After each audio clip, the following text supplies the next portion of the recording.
Welcome to more Gran Turismo 5 Specialtatin. Today we're featuring the very first dirty race I ever did on Special Stage Route X. Or at least this is the first one I've ever saved. Again, as I said in the last one, I don't really remember these. But I do remember I saved every race that I was in for a reason. I'll just say that. And I will say this. This race was done on January 29th, 2012. The very first race I had saved from Route X was at the 27th. So I assume this was right after that DLC came out. And yes, this was a paid DLC. That's sad. And luckily that's not a thing anymore. Hallelujah. But this was a pretty good value. Because, well, that. Can't see all that much there, but it's still cool nonetheless. Because when you do see it, it's awesome. 300 mile an hour production cars. Viper is one of the best. And this was some of the very beginning of the racing. So nobody knew what they were doing yet. So honestly, that sort of kind of made the wrecks even bigger. Also, kind of a side note of not really knowing what they're doing.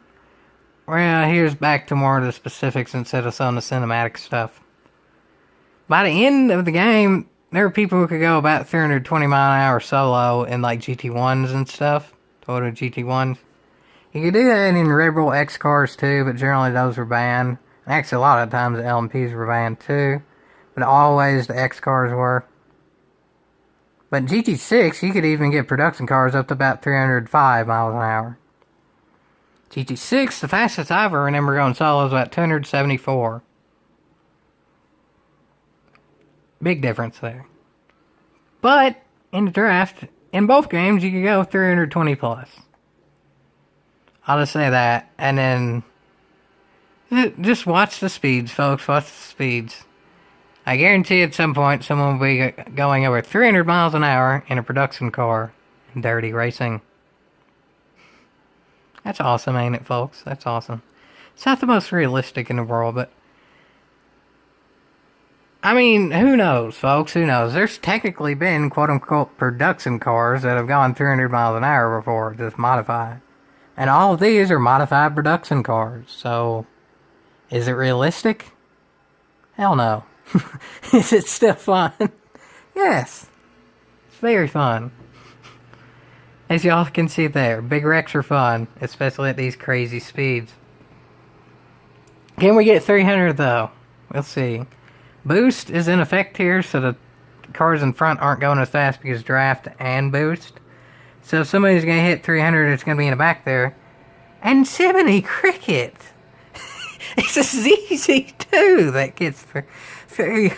The ZZ2 just went 310 mile an hour, folks.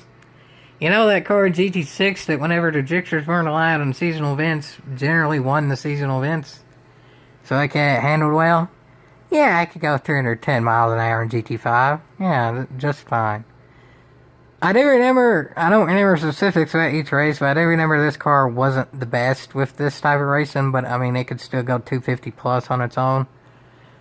I remember once I got tuned on the Viper, which I didn't quite have yet this race, because again, this is like the very first dirty race I did, apparently. It went about 258 solo. And again, the max was about 274. But the Viper had about the most grip of any rear-wheel drive car, stability-wise grip. And by far, it had the best handling grip.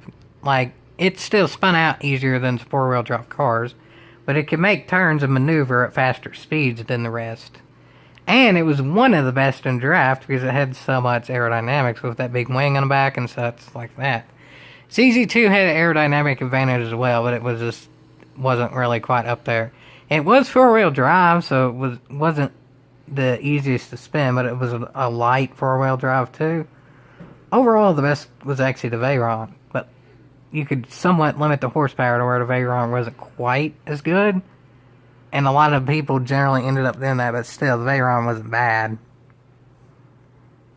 No Veyrons in this race, though. So, all in all, at least in my opinion, the best car in the race is maybe me. Maybe. Yeah. I think that's fair to say. Maybe me. And this is also something that I kind of have to say.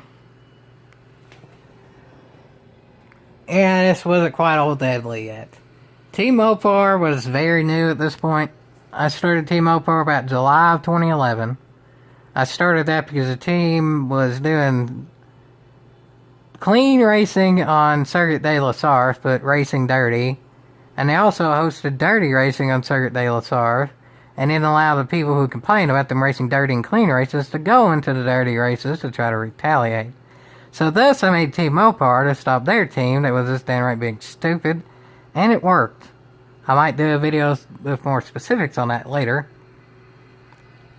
But I will say that, by this point, that team still existed, and they attempted to continue on with Route X, but at some point relatively soon after this race, I got a tune on this here Viper. And it seems like, if I remember correctly, for the 1 year anniversary of Team Mopar, so aka July 2012, I painted this Viper in all black. Y'all may know what that means. It's Old Deadly. Old Deadly wasn't even around back then, and the tune wasn't either. And I don't know if any of y'all watching even know this, but I may as well go ahead and say it because it's still Team Mopar member, one of the OG Team Mopar members that did this. The Viper tune that I don't even think this over exaggeration made me and the person who made the tune have the fastest Viper ACRs in the game was Get It Done Boys. Not me. I did not make that tune. That was Get It Done Boys. He's in a whole heck of a heap of races still on GT5, which I'm sure if y'all want to keep on seeing this type of racing, he will be featured in some races. But yeah, him, Headshots, Card Team 3 were some of the original members of Team Mopar, and Ghost 17 as well. He was there pretty much at the very beginning. Team Mopar started with about 5-ish members.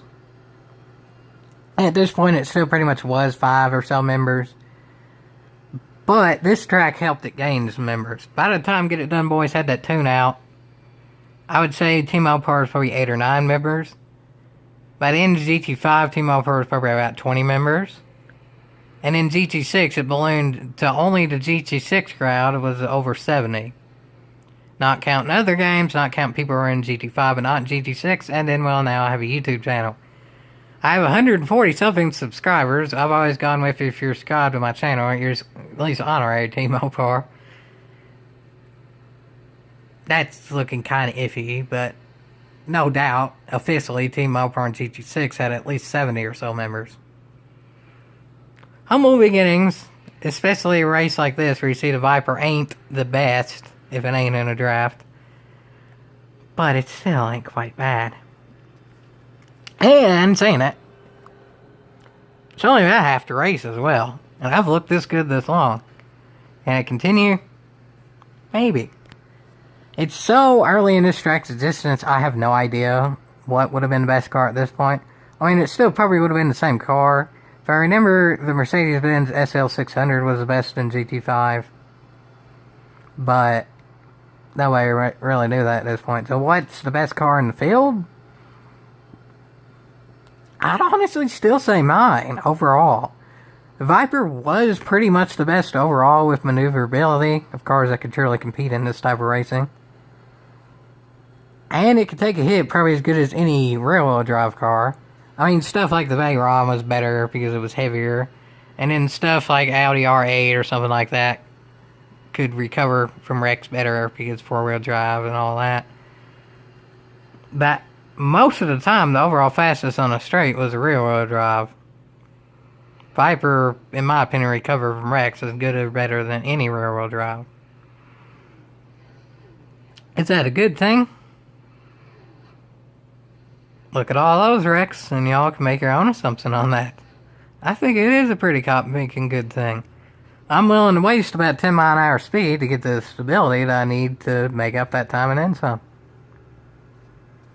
And it's not really waste at this point either, because I'm in a draft. As I said, it is about the best in the draft.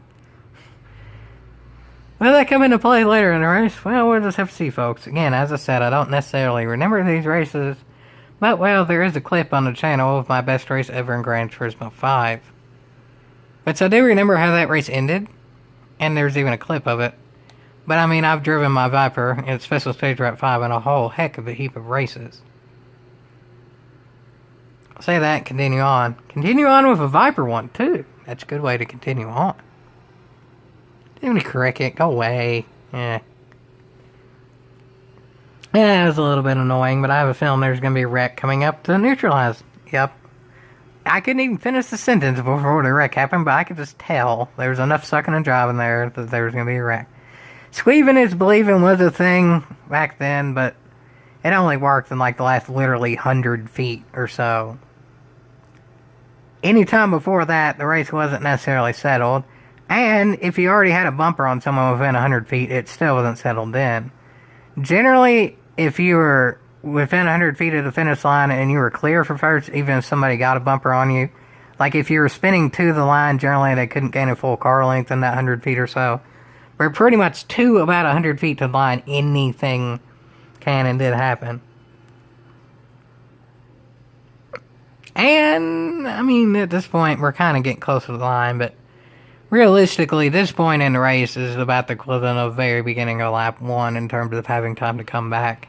Draft is so overpowered, and there's boost on that anybody still has a chance. But I'd still say I have some of the best chance because I've stayed near at the lead for the majority of the race. Let's get in a camera where I can actually look focused and stuff to see what happens here at the very end. As of now, I mean, not too much needs to happen for me. I just need to save it. I was going to say I needed to get the lead, but at that point I needed to save it, and I did. Again, I didn't quite have the tune yet, because Get It Done made me the tune. But I had some decent amount of skills by 2012 of dirty racing.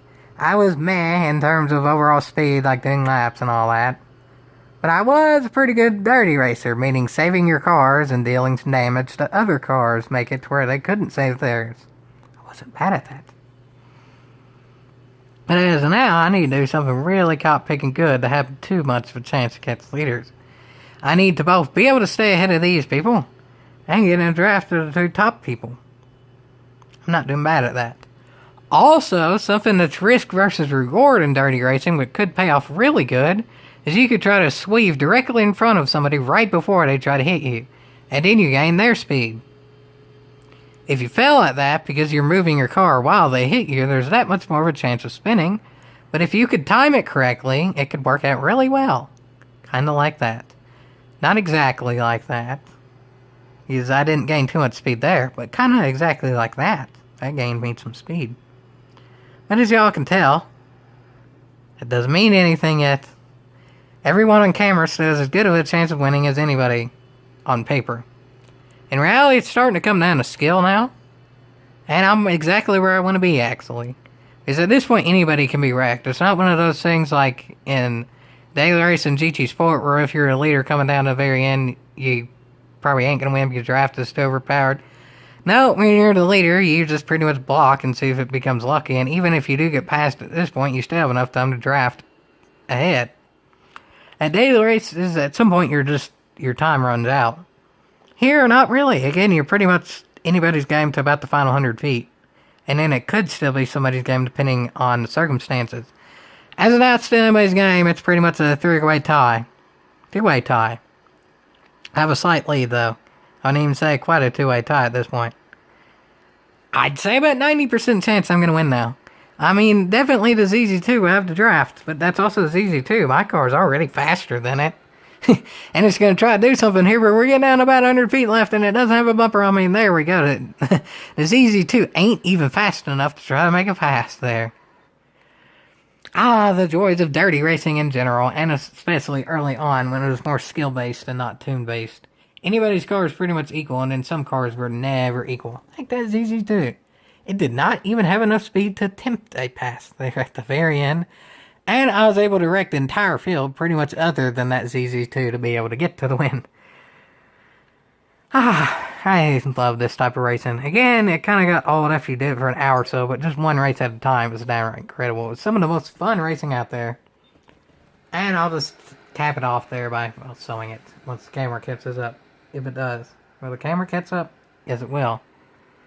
Let's just go out on this, folks, because this is a good way to go out.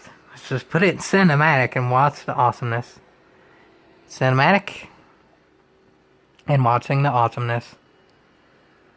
GT6 kinda had the same thing, but the physics were different. GT Sport would never have something like this ever again. Again, I don't think it's a 0% chance that we're ever gonna get a number game again. It may happen, but I don't know, folks. What I do know is this is cool. This is awesome. Let's just count how many people I can wreck here, shall we? Y'all can count with me if you want. I don't think that was my doing there. I think this is about to be. The car behind me wasn't me. I think that Ford GT is about to be me, though. And then let's see how many people that Ford GT gets pinged and wrecks. I'll count that as me, too, because I initially wrecked the Ford GT. Ford GT is in the process of getting wrecked, and now it is wrecked. And I think there's at least 2 people there. 3 people. 3 people, at least. And not counting the... I mean, there's 4 people chasing me, and now there's 1 person chasing me, so that's 3. And then the GT in and of itself. So if they would have wrecked 4 people to be able to win that race and stay ahead of another car. Gran Turismo 5 Dirty Racing. Was it better than 6? It wasn't worse, it was different. And it's way better than sports. Way better.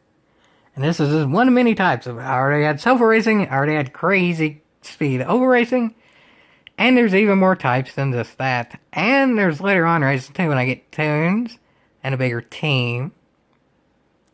And even more stuff that'll just leave for y'all if y'all want to see more of it in the future.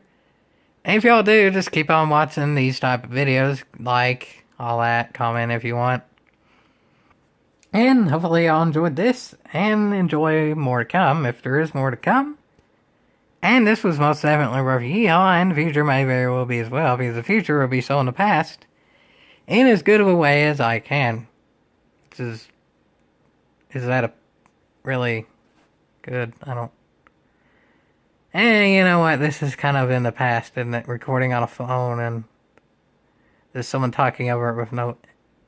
Hey, it's nostalgia, folks. Somebody recording their videos on a phone and posting on YouTube with no editing. Holy snikes, this is 2012 all over again. Gran Turismo 5 videos being recorded on a phone with no editing. It's so beautiful, so nostalgic. Yes, please go with that, folks. Please. I still don't have editing software. I don't have money for it. I don't have a computer that can run it. But there's GT5.